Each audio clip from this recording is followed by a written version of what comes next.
Hey everyone, this is Curb Knight bringing you another standard match. Today we have Victoria on the left playing Bavsargra, and on the right we have Julio playing MiMish Fortia, which in case you don't know is the name of the main boss unit for the Friends deck, which you probably know it better as.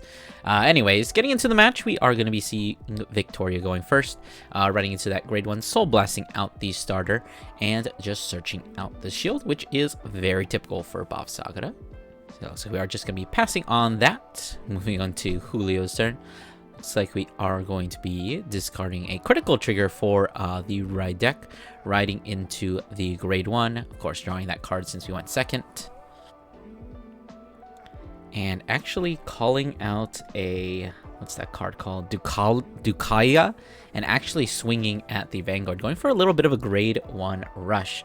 Actually hitting into a front trigger, so this next Vanguard swing is going to be one to pass, and it looks like we are going to be getting a critical trigger, so we're going to be dealing 2 damage, but we are going to be getting a heal trigger there, which is very nice. Actually healing out that spear, which is pretty big because of that new grade 1 card that Bavsargra did get in the newest booster set. I think it's set 7 actually. Having the spear in damage is just really good for the deck now. We're going to be swinging, actually getting a crit of our own, checking a heal, and then another, what's that card called? Dukaya. Unfortunately in the wrong order, so we don't get a heal. Anyways, riding into the grade 2, we are actually going to be calling out the grade 1 as per its skill. Going to be calling a new card from the LBT 03 lyrical set 3 basically. This is the Ligdia. God, what is it with fucking lyrical names? Anyways, looks like we are going to be calling a, what's that card called? Larissa. Okay, that's at least relatively normal, as well as another new card from lyrical 3, which is the Roxella. So now we do actually have a full board, which is pretty standard for the Fortuna deck. You do need to achieve friends, and just like calling out a board and rushing early is pretty good to just get your opponent to a really high damage count, because this deck does have a restanding Vanguard. It's basically just a different version of Overlord, except you call a whole board and you need to have a full board in order to actually get your restand. But anyways, we are going to be seeing the Roxella swinging at the Vanguard. I believe it is going to be getting an extra 5k. Actually, I don't think it does. Not yet. I think it has a swing out of grade 3 Vanguard. But anyways, it is going to be proccing the other skill, which is if you have 5 or more friends, you do actually get a bounce one of your rear guards to the hand, as long as it's not in the same column that she is in. So we are going to be seeing her bouncing that... what's it called? Larissa. Yeah.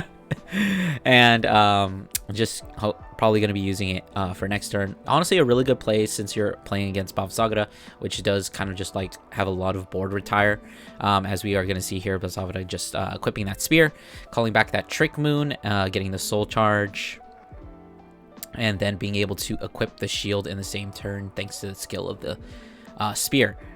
So basically we did get the ideal Bavsargra turn 3 play. Didn't whiff on anything, got all of our pieces. Basically just going to his turn, even with a Travis, so going to be able to just like really pick apart that board, and kind of make things a little bit difficult for Fortua, because you do honestly need all of those rear guards in order to actually restand. And one of the main weaknesses of Fortua is that you have to call a full board. You really don't have a choice if you want that restand, and doing so really takes a huge toll on your hand. So you can easily run out of cards in hand very quickly. Anyways, we are going to be seeing that Bavsargra skill procced, retiring just the Roxella because the other card was bounced, and then thinking on that Travis skill, deciding what to pop here. So we do have 2 decent targets. We have the Dukaya, which will allow you to CB1 when another friends is placed in her same column, as long as you have 3 or more other friends, which if you have something behind your Vanguard or the other column is full, is going to meet that requirement unless you counterblast 1 and draw 1.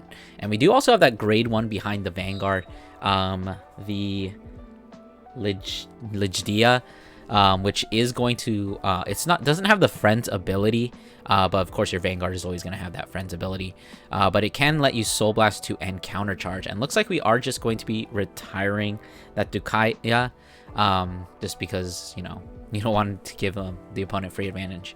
Gonna be swinging that Bavsargra for a very big number with 2 crit, checking another critical. So this is going to be a 3 damage. So we're gonna be pushed to 5. First check, nothing. Second check, a heal trigger, which is going to be going off, healing down to 3, and then taking that last damage to finish up the damage checks at 4. Going to be swinging that Travis for a 20, so it is still going to be hitting, and then swinging that other card, which is a card we don't really see too very often. It's called Idam. Basically, it gets extra 5k whenever it swings for every arms you have. Since you're always going to be having 2 arms, it's just going to be a consistent 20k attacker. So not a bad card, honestly. So we're going to be using that grade 2 skill, so as long as you have another friend, you do actually get to ride for free. So if Victoria had retired the rearguard behind the Vanguard, he actually Julio would have actually had to discard a card for ride deck, which I guess is a good thing. He baited her into retiring the draw 3. So we are going to be seeing something a little bit odd, a grade 2 in the back row. What's that card called? Larissa. I said that name like 3 times and I still can't remember it. Anyways, calling the Larissa to the back row, honestly, just to achieve that friends. Probably don't have a better call target. But just swinging with the Vanguard. Let's get back to actually talking about what's going on. Anyways, that Fortia is going to be swinging unboosted, probably because you want the next swing to be more effective. Flipping over the first card, and it is going to be the Lyrical Over Trigger. So we're going to be giving that 10 million to Fortia, who is going to be standing, and all of the rear guards are going to be getting an extra 10k to their power. And flipping over another trigger, a draw trigger this time, giving the power to that Roxella. So it is going to be just 1 damage from the Fortua, hitting a heal trigger, but unfortunately it is not going to be going off because you are at 3 and your opponent is only, and you are at 3 and your opponent is at 4. So I'm going to be swinging the Vanguard again. 1 drive check, fortunately not a critical, so this match is going to continue on. Getting another defensive, so we are sitting at a nice 33, and looks like this Larissa is going to be swinging for a total of 30. An extra 10k from the over trigger, and it gets an extra 2k for each of your other friends. Since you do have 5 friends right now, that is an extra 10k. So unfortunately it cannot hit the Vanguard, so we are going to have to swing at one of the 2 rear guards, which it's probably going to be able to take down. It looks like we're going to be going for that Travis, probably just to like kind of prevent the retire, because you do need, as I was saying earlier, you do need that full board, and if with a card like Travis, they can just retire your entire board and make it like very difficult, and you have to like call down things like triggers, and just it's not worth it. Anyways, swinging that Roxella, it is going to be in the extra 5k as well as the boost and the extra 20k to the whole column thanks to the over trigger, not to mention the extra 10k from the draw trigger we saw earlier. But since we did get 2 defensive, that's going to be blocked with just a 15 and the shield usage, which is going to pump us up to 58, which I believe that was swinging for a 53. So we are going to be starting off with a Persona Ride, so very great way to start your turn. You're probably hoping to finish it this turn. When Lyrical flipped over their over trigger offensively, you really don't want the game to be going on very much longer, because each one of their rear guards is going to be swinging for massive numbers. So you have 2 options. You basically just like rush as hard as you can, or you eliminate their rear guards as quickly as you can, just to make sure that their numbers are hitting for a lot less, because the Vanguard is just going to be swinging for its regular 13 or 23 over Persona Ride, because it doesn't get the extra boost. Anyways, we are going to be calling down another Travis, using the Bavsargra skill again, retiring that Roxella again, and then probably going to be using that not Roxanne, the Travis skill to retire one of the rear guards. I think there's one clear choice here, and it's probably that Larissa. It is the best attacker on board. Considering the board is kind of wiped already, it won't be as powerful as it could be, but at the same time, that's probably the best thing that you want to go after. So it looks like we are calling down that grade 1 from set 6 or set 7. I don't quite remember his name. His name is Samadiri. I'm just looking it up right now. Anyways, Calling out that Samadiri. So as we mentioned earlier, we did damage check that spear that actually did end up going into the drop zone, which we can see right there. And we did actually soul charge a spear earlier, which we probably just soul blasted out. So we're going to be retiring the Samadiri to re-equip the spear from the drop zone, getting to draw a card because we did actually equip it, soul charging, and calling another grade 0 from the drop zone, calling another trick star. Doesn't really matter where we call it because both of these columns are hitting for 20-30 with the persona ride, because Travis did use his skill, so it's an extra 10k, and then the Idama is going to be getting an extra 10k because of 2 arms. So just gonna be swinging that Vanguard for 2 crit. Gonna be PG'd, probably the very safe thing to do. Drive checking a sword and another trick moon. So at this point, it's looking a little bit doomed. You do have really big numbers, but as long as Julio guards one of these attacks, probably gonna be guarding this Dustin for 30. He can just take that the attack from the Adam and just go to 5 and live to see another day. So as we are going to just see that right now. So we are hurting for a little thing for our rear guards. As we can see, we only have 3 cards in hand. So if we do want to be restanding with that Fortia, we are going to have to commit the entire hand in order to get to that 5 friends. Which once again, we are seeing a little bit of the weakness of Fortia. I do think Fortia is a decently kind of a sleeper deck, honestly.